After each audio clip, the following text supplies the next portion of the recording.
తిరుమల తిరుపతి దేవస్థానం తరహాలో యాదగిరిగుట్ట దేవస్థానం బోర్డు ఏర్పాటుకు వేగంగా చర్యలు చేపట్టాలని ముఖ్యమంత్రి రేవంత్ రెడ్డి అధికారులను ఆదేశించారు.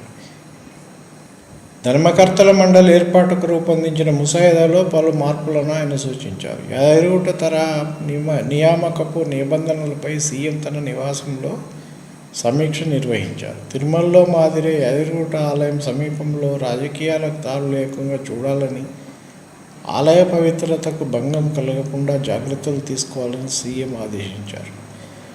ధర్మకర్తల మండలి నియామకంతో పాటు ఆలయం తరఫున చేపట్టాల్సిన ఆధ్యాత్మిక సేవా కార్యక్రమాలపై ముసాయిదాలో పేర్కొన్న నిబంధనల విషయంలో ముఖ్యమంత్రి పలు మార్పులు సూచించారు.